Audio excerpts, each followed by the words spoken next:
Hello, good morning all. This is a video to introduce you to change the cartridge of EPSON Workforce O.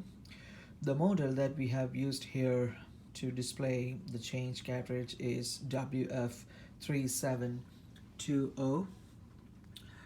As the first step, let me start the printer. So the printer is booting up. The booting screens are coming here. So we can have a look at the ink cartridge prior to changing the ink cartridges. So you can open the printer. This is a scanner's flatbed, and you have to open the second layer also in order to find out the ink cartridges.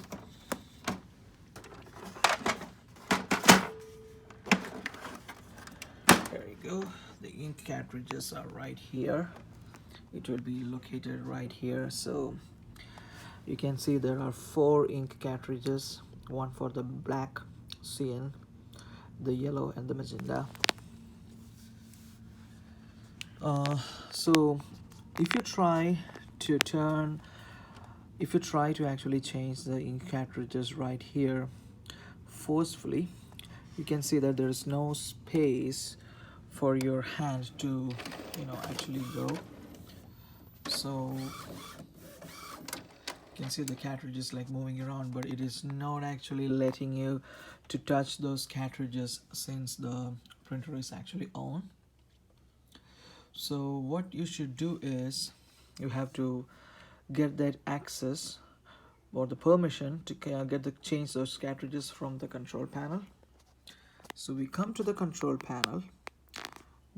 On the top you can see a small icon with a warning sign. That is for the leftmost one, that is for the ink. So I touch that. So it is recommending me to change 2 colors which are in the very low status, the blue and the red one. So we can actually ask the permission from the printer to release those cartridges or to move those cartridges so that I can literally have access to those levers. So there is a button here at the bottom, replace ink cartridges. I'm touching there, so it will say replace the ink cartridges. I can touch there again, it will say start. So now if you look, the cartridges are moving a little bit towards the left side, and which means that I should be able to get the access to those levers. So when I say the lever, these are the levers. So you got to press this lever here. It is more or less like a latch or a lever. You have to press it first, and then you have to pull the cartridge upwards. So this is how you take the cartridge out.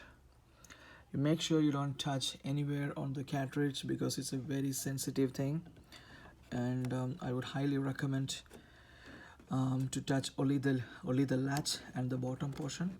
Once you are done with replacing the latches, you can put it back.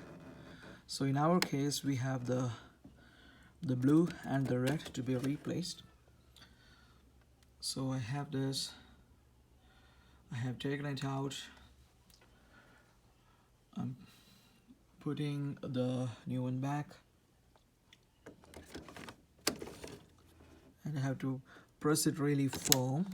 You can see a small latching sound there, and after that you can take the red one out. Since I don't have the red cartridge, I'm just shaking it so that I can use the whatever is the remaining one. I can replace it back. If I do that, I can make sure that all the ink is being promptly used. I have to press it again to hear the latching sound. So I pressed it, we heard the latching sound, everything should be okay. So we have to let the control panel know that the process is completed. So I'm pressing the complete button, and you can see the cartridges are loading back to the original place, and the complete computer is in the processing stage, and there's a small window came up saying, asking to do the initialization and do not power it off. Please make sure you don't power it off until 4 minutes, because there are a lot of initialization going on. We just replaced the cartridge, so a lot of initialization is going on there. And once you're done about 4 minutes, you should be getting a message that your printer is ready and it should be back for normal usage. Thank you all for watching the video. Please take your time to subscribe the button. Thanks.